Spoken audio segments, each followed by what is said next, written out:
Jay, when you go into the room down 3-0, do you speak? Do the players speak? How was that handled in the room after one? Yeah, I think a little bit of both. I think the key point there is that we have a lot of really proud hockey players, proud people, people who relish in working for each other.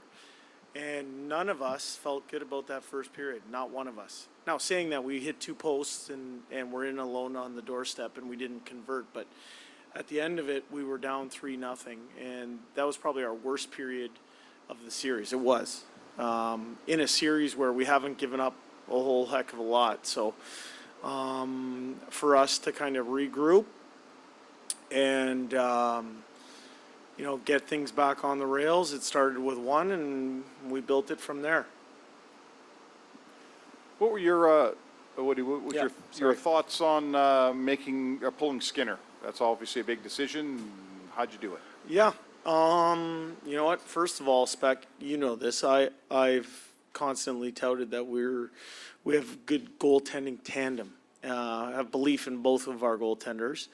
And, that's not assigning any blame on Stewart for the way the first period went, but I felt that our team needed a little bit of a change in momentum, give us a different kind of look. And the only debate I had was when I was going to do it, which was, were we going to try and get to the end of the period, or were we going to do it after that third goal? We decided to wait until, we could get into the room.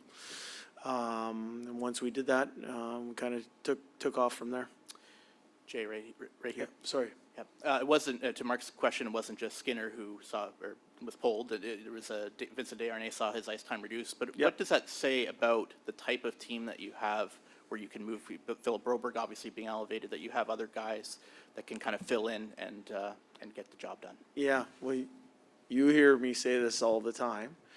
I think we have a lot of really good hockey players, and we feel good about all of them. We have an unshakable belief in our players. We don't hide anybody, and sometimes you have to mix things up. You got to scramble. And I was really pleased with the way we came out in that second period, and then I was really pleased how we fought back in the third period. That's a credit to people seizing opportunities. As I said, we got a lot of really, really proud people. Jay, Corpusalo had made some clutch saves in the first 3 games. Do you feel like tonight at all that maybe you guys might have put a little dent in him? That's a question for their staff and what they think. We scored 5 tonight. They scored 4. I was pleased that, I think we scored, a good number of goals. You score 5 goals, you should win the game. I think for us, there's some things we can do a lot better defensively, and our start's going to have to be better heading into Game 5 in Edmonton. Jay, this team passed its biggest test of this series so far tonight. What can that do for the Oilers going forward? I would say this. We've maintained a very consistent attitude all throughout our season, and all throughout the first 3 games of this playoff series, which is we're a very even-keeled group. So while this is a big win, it's a big comeback for our group. We're looking to build on it. We also know that we're going to enjoy it for a little bit, and then we're going to get down to work. There's lots of work to be done. I said to you, this group the other day, that we've prepared for a long series. We're bunkered in for a long series, and tonight we got a big win. It's a best of 3 now. Jay, you obviously over the last couple of days there was a lot of talk about getting more offense, especially from your key guys at 5-on-5, to have Evander Kane score late, to have Zach Hyman get the winner. Is that a little bit of kind of pressure being relieved, or how would you kind of maybe describe that scenario where those 2 guys kind of scored big goals for your team? It's Game 4. It's not like they weren't doing lots of good things. They were. It just didn't go in the net for them. We talked about those. I think tonight it was 2 posts, 1 crossbar, and a couple alone on the doorstep. Kaner ended up finding that tying goal in the third period off of a shot from distance. You know, I see a lot of our players all around it, and you know, we have a belief that if you do things harder and longer than the opposition, that eventually you get rewarded. I said this yesterday. Our mindset is to continue pounding on that rock until it splits. Hey, Jay, obviously today, the discipline was a lot better today. You guys still played physical, but how key was it to not take some of that extra stuff? I thought it was a really well officiated game. Jay, you said you really like your goaltending tandem. Do you have to make Sorry, I can't hear you. You said you really like your goaltending tandem. Yeah. Do you have a decision to make for your starter in Game 5 right now? Oh, my goodness. We're not even 15 minutes after the game's been played. You got to let me enjoy it for a little bit, don't you?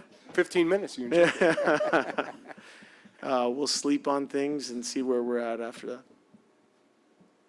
You had a question over here? Yeah, just coming back to Kane and Hyman. I mean, a lot of times when you're looking to bring guys in, you're saying we want somebody heavy, we want somebody skilled. To have two guys that check both boxes, what does that do for your forward group and your kind of ability to mix and match also? Yeah, I think both of those guys play very deep. They have a deep mindset. They hang on to pucks. They're big bodies. They finish their checks. They put hard miles on the opponent's D-core. And, you know, for us, our belief is that, as I said, if you do things harder and longer than the other team, over time, all those good things accrue. It's like a bank account. You keep investing in that bank account, and eventually you get rewarded. And for us, Evander Kane is an absolute warrior. He's built for this time of year. He's somebody who leads through example and has an unbelievable skill set for a skilled player like he is. Zach Hyman had a career year this year. It's not an accident he put up the numbers that he put up. He's somebody who he wore the cape for us tonight. Over here. Yep. Going back to the start real quick, in what ways did the Kings test your group that maybe they hadn't done before that inhibited you guys from executing in the way you wanted? I wouldn't even say that. I think there's things that our team can do a little bit better. As I said, I'm going to keep going back to it. We had 2 posts and one in alone at the doorstep in the first, I think, 12 minutes of the game. So we had our chances too. They converted on theirs. There's some things that we can do better. But I loved our stick-to-itiveness, our persistence, our care for each other. And we were a work-based group, and we got better as the game went on. And I think that's the sign of a good team.